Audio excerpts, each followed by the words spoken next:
அப்போ நிறைய பேர் வந்து வருஷ கணக்கில் தியானம் பண்ணுறாங்க, காட்டுக்குள்ள உட்காந்து தியானம் பண்ணுறாங்க, என்னெல்லாமோ பண்ணுறாங்க. அப்போ நாமளும் வந்து நம்ம பண்ணுற வேலையை இன்னும் கொஞ்சம் நல்லா சிறப்பாக பண்ணணும்னு சொன்னால் நம்ம அடைய வேண்டிய இடத்த அடைஞ்சிடலாம். அந்த ஒரு நல்ல நிலையை அடைஞ்சிட்டோம்னு சொன்னால் நம்ம 24 மணி நேரமும் அந்த ஆனந்த நிலையிலே இருக்கலாம், ஒரு நல்ல நிலையோடு இருக்கலாம்ங்கிற எண்ணம் எல்லாருக்குமே ஏற்படும். அப்போ நம்ம நிறையா நண்பர்கள் எல்லாரும் முயற்சி பண்ணுறோம். ஏன்னா அந்த நண்பர்கள்னு சொல்லி சொன்னால் இதெல்லாம் நீங்கள் இப்படி ஆட்களெல்லாம் பார்க்க முடியாது. யாரோ ஒருத்தர் இருப்பாங்க. மற்ற இதுகளுக்கெல்லாம் நிறையா இருப்பாங்க. சினிமாவுக்கு போகிறவங்க கூட்டம் கூட்டமாக போகலாம். ஏதாவது ஒரு மீட்டிங் கேட்குறா இருந்தால் நிறையா பேர் போகலாம்.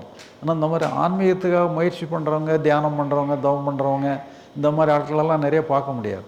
இப்போ இந்த காலத்தில் நிறையா அந்த மாதிரிலாம் டெவலப்மெண்ட் ஆகிருக்கு. இப்போ இந்த வேதாத்திரி மகரிஷி இதில் வந்து நல்ல ஒரு சமுதாயத்தில் ஒரு நல்ல முன்னேற்றம். பட்டி தொட்டி எல்லாமே கூட இது பண்ணி ஒரு நிறைய என்கரேஜ்மெண்ட் பண்ணி நல்ல வளர்ச்சி இருக்குது. தவம் பண்ணுறோம், தியானம் பண்ணுறவங்கலாம் நிறைய ஆட்களை பார்க்க முடியுது. அந்த காலத்தில் அப்படியெல்லாம் கிடையாது. இதெல்லாம் 50 வருஷத்துக்கு முன்னால் உள்ள கதை. அப்போல்லாம் வந்து யாரோ ஒருத்தர் தான் இருப்பாங்க. அப்படிப்பட்டவங்களாம் நாங்கள் வந்து யாராவது ஒருத்தர் தவம் பண்ணுறவங்கள பார்த்தோன்னா நாங்களே போய் அவங்களோட ஃப்ரெண்ட்ஷிப்பை டெவலப் பண்ணிக்கிடுவோம். பண்ணிக்கிட்டு அவங்களோட நாங்கள் இன்னும் அப்படிப்பட்டவங்களோட இருந்தால் தான் நமக்கு முன்னேற்றம் கிடைக்கும்.